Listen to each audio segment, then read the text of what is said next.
جو کچھ ہونا ہے میرے ساتھ ہی ہو۔ یوں محنت مشقت کرتے، لوگوں کی آواز بری نظریں سہتے، لوگوں کی دستے درازیوں کو برداشت کرتے ہوئے اسما کی والدہ کی جوانی اور اس کا بچنا گزرتا رہا اور وہ رخصت ہو کر اپنے سسرال آ گئی۔ اسے جو شوہر ملا وہ بھی ہم سفر بننے کے بجائے ایک سوار بنا اور اسما کو سواری بنا دیا۔ اس بیچارے کے ذمے سسرالی گھر کے ہر فرد کی خدمت تھی۔ اگر کسی کو کوئی بھی شکایت اس کی ذات سے ہوتی تھی تو وہ فوراً اس کے شوہر کو شکایت کرتے اور اس کا شوہر آ کر اسے آؤ دیکھا نہ تھاؤ پیٹنا شروع کر دیتا۔ اسے پتہ تھا کہ اس کے پیچھے آنے والا کوئی نہیں ہے، کوئی اس سے آ کر پوچھنے والا نہیں ہے کہ تم نے ہماری بیٹی یا بہن پر ہاتھ کیوں اٹھایا ہے، اور اس بات کا وہ خوب فائدہ اٹھاتا تھا۔ کئی بار اس نے اسے مار پیٹ کر اپنے گھر سے نکال دیا تھا۔ وہ روتی دھوتی اپنی والدہ کی دہلیز پر چلی گئی تھی۔ وہاں جا کر اس کی والدہ نے اس کے زخموں پر مرہم رکھا تھا، اس کی چوٹوں کی گرم ریت سے ٹکور کی تھی، اور جب اسے کچھ سکون ہو گیا تھا تو اسے دوبارہ لے کر اس کے سسرال آئی تھی۔ اس کے شوہر سے آ کر معافی تلافی کی تھی، سسرالیوں سے معافی تلافی کی، اور اس کو دوبارہ سسرال چھوڑ گئی تھی، کیونکہ وہ جانتی تھی کہ وہ اپنی بیٹی کو اپنے گھر میں بٹھا کر نہیں رکھ سکتی۔ گو کہ جب کوئی بھائی یا والد ہوتا ہے یا گھر کا کوئی بھی بڑا مرد ہوتا ہے تو جب اپنی بہن بیٹی کے گھر جاتا ہے تو اس کے سسرال والے اس کی بیٹی سے جھگڑا کرتے ہیں تو وہ جا کر یہ ضرور کہتا ہے کہ ہمیں ہماری بیٹی گھر میں رکھتے ہوئے کوئی مہنگی نہیں ہے، اور سسرال والوں کو یہ بات پتہ ہوتی ہے کہ جس بچی کو انہوں نے 20-25 سال پہلے کھانا کھلا لیا ہے ان کے لیے اس بچی کو گھر میں بٹھا کر مزید کھانا کھلانا کوئی مشکل نہیں ہے۔ انہوں نے اگر بچی کو ہمارے پاس بھیجا ہے تو ان کا مقصد یہی ہے کہ ان کی بچی کا گھر بسے، اس لیے وہ لوگ بھی اس بات کو اچھی طرح سمجھ لیتی ہیں۔ مگر بیچاری اسما کے معاملے میں ایسا کچھ بھی نہیں تھا، کوئی نہیں تھا جو اس کے پیچھے جاتا، جو اس کی بات کرتا، اس لیے وہ انہی حالات کا سامنا کر رہی تھی اور انہی حالات سے گزر رہی تھی، یہاں تک کہ وہ امید سے ہو گئی تھی، اور جب سے وہ امید سے ہوئی تھی اس وقت سے گھر میں ایک نئی بحث چھڑ گئی، اور اس بحث میں بھی کہیں بار اختتام اسما کی مار پیٹ پر ہوتا، اسے گھر سے نکالنے پر ہوا، جا کر اس کی ماں کی اس کے سسرال والوں سے معافی تلافی مانگنے پر ہوا۔ اسما کا آخری مہینہ چل رہا تھا، ڈاکٹروں نے اس کے لیے آپریشن تجویز کر دیا تھا، مگر اس کے باوجود اس کی والدہ کے کہنے پر ڈاکٹر صاحب نے یہ بات کہی تھی کہ وہ ہر ممکن کوشش کریں گے کہ بچے کی ڈلیوری نارمل ہی ہو جائے تاکہ ان کا خرچہ بچ جائے۔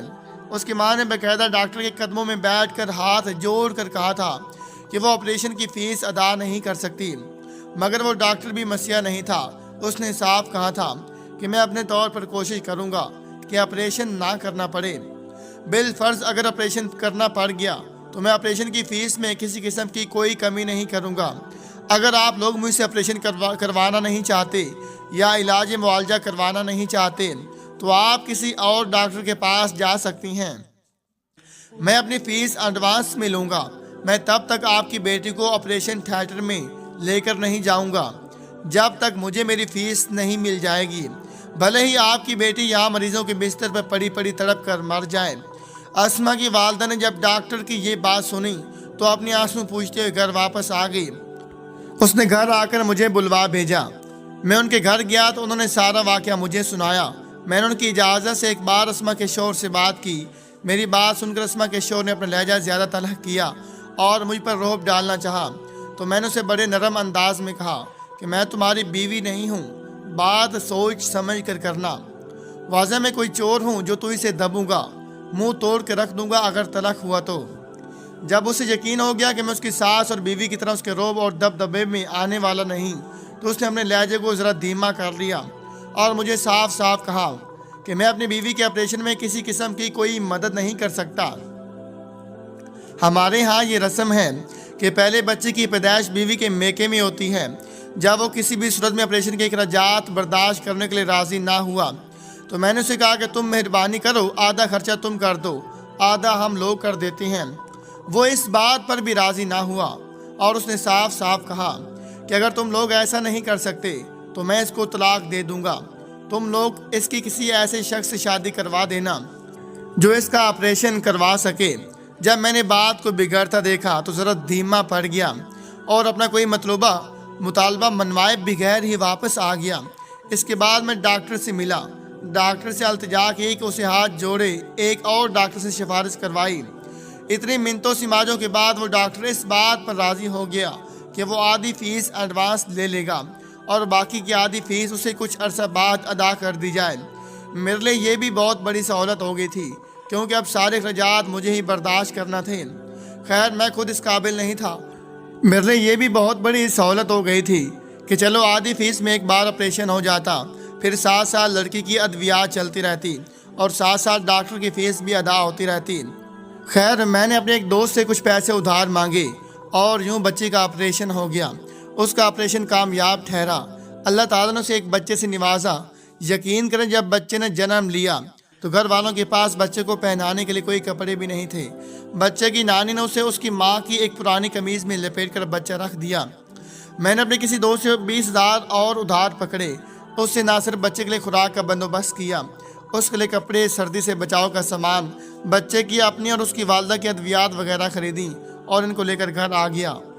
یقین کریں جس وقت وہ لڑکی اپنی اولاد کے ساتھ باحفاظت گھر پہنچ گئی تو گھر آ کر اس نے مجھے قسم اٹھا کر بتایا کہ اس نے زہر کی گولیاں خرید رکھی تھیں اور اس نے فیصلہ کر رکھا تھا کہ جب بچے کو جنم دیتے وقت اس کو شدید تکلیف ہوگی تو وہ زہر کھا لے گی اور اپنی زندگی کا خاتمہ کر لے گی، کیونکہ اسے اس بات کی کوئی امید ہی نہیں تھی کہ اس کے گھر میں اتنی رقم جمع ہو جائے گی کہ اس کا آپریشن ہو سکے۔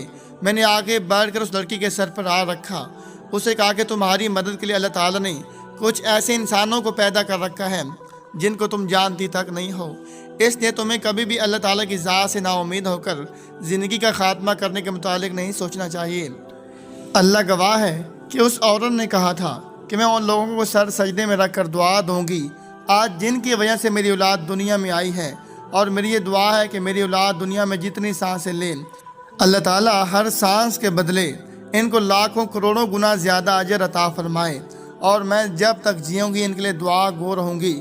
اللہ تعالیٰ ان کے لیے آسانیاں پیدا کرے اور ان کو ہمیشہ دینے والا بنائے رکھے۔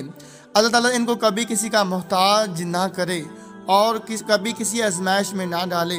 اللہ تعالیٰ ان کی اولاد کی حفاظت کرے جس طرح انہوں نے میری اولاد کی حفاظت کی ہے۔ اللہ تعالیٰ ان کو اولاد کے لیے دونوں جہاں آسان کرے اور ہر مشکل میں ان کا یوں سہارا بنے جیسے وہ میری مشکل میں میرا سہارا بنے ہیں۔